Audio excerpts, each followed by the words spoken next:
Olá! A partir deste vídeo, nós vamos abordar alguns aspectos importantes da história do Maranhão. Vamos começar pelo período colonial. A seguir, estudaremos os eventos relacionados à história do Maranhão durante o período imperial. E por último, veremos a história do Maranhão no período republicano. Então, vamos começar a nossa aventura pela fascinante história do Maranhão. A história passou a ser contada depois da chegada dos europeus, é verdade.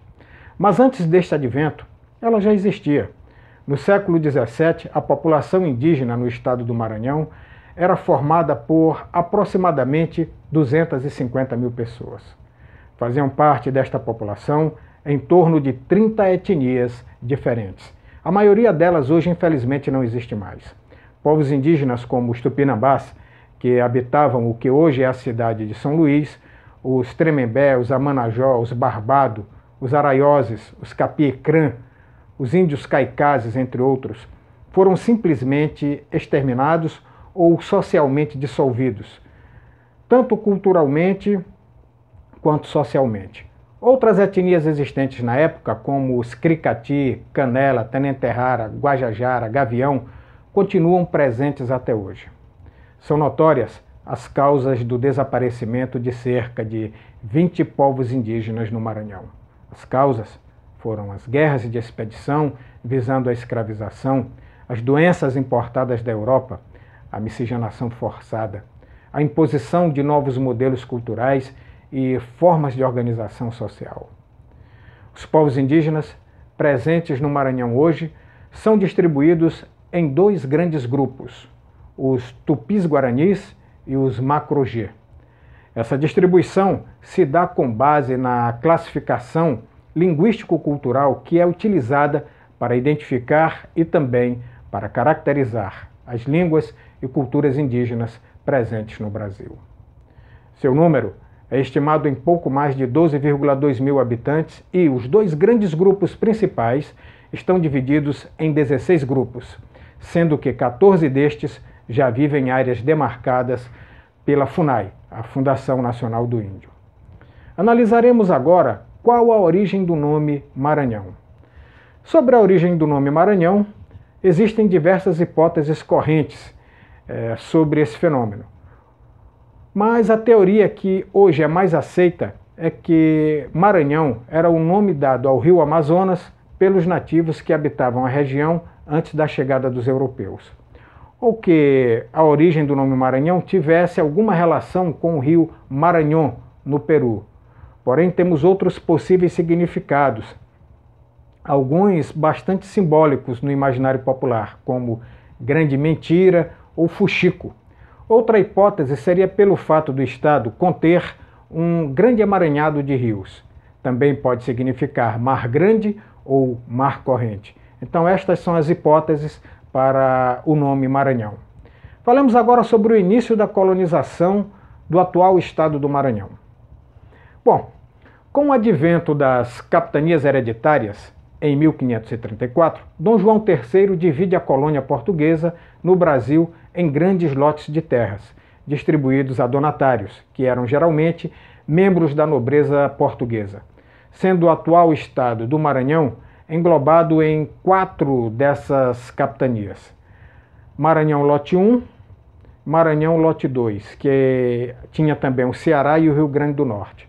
As duas capitanias de nome Maranhão couberam a João de Barros e Fernando Álvares de Andrade, que se associaram a um militar chamado Aires da Cunha.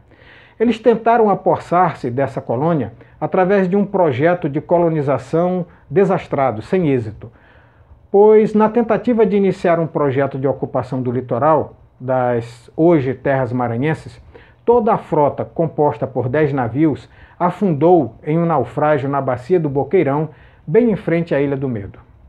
Falemos agora sobre o projeto francês de colonização, a França Equinocial. Durante o século XVI, 1501 a 1600, navegadores franceses passaram a frequentar o litoral do que é hoje o estado do Maranhão. Sendo uma das causas da regularidade de tais expedições a própria ausência portuguesa advinda de várias tentativas frustradas de seus donatários de ocuparem as terras maranhenses, vindo pelo litoral, em 1535, 1554 e 1573, e do fracasso de outras expedições realizadas por terra. Em maio de 1594, o capitão Jacques Riffaut estabeleceu-se em Upaon-Açu. Aqui ele criou uma feitoria, deixando a cargo de seu compatriota Charles de Vaux, que havia conquistado a amizade dos povos e comunidades indígenas da região. De Vaux retornou à França e acabou incitando a vinda de Daniel de Latouche, um nobre francês, senhor de La Ravardère, um protestante huguenote.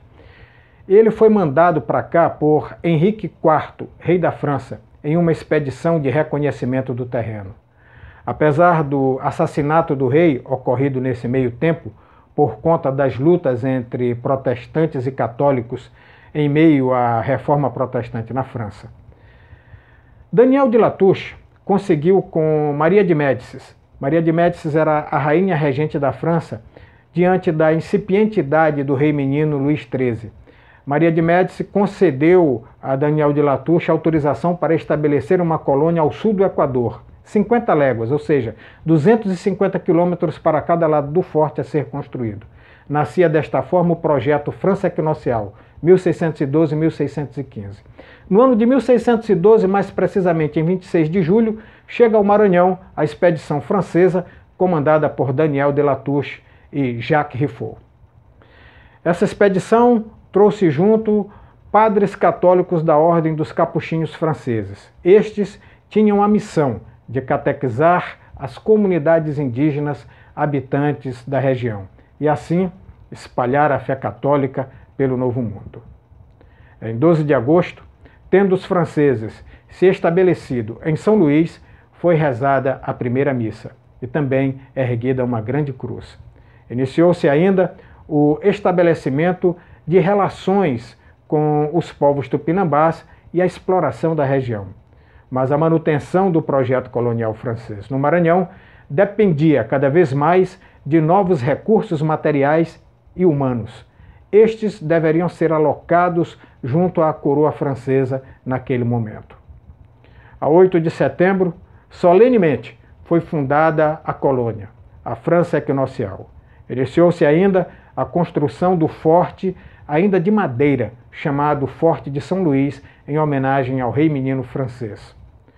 Os portugueses, então, decidiram reivindicar o território ocupado sob o comando de Jerônimo de Albuquerque e Alexandre de Moura, que, ao lado de algumas tribos indígenas, iniciaram uma guerra contra os franceses. Os franceses foram definitivamente expulsos em novembro do ano de 1615, após sua derrota ante os portugueses na Batalha de Guaxinduba, que fora um importante confronto militar ocorrido entre forças portuguesas e forças francesas, onde hoje se localiza a cidade de Icatu, no estado do Maranhão. A batalha foi um importante passo dado pelos portugueses para a expulsão definitiva dos franceses do Maranhão. Findava-se assim o projeto França Equinocial.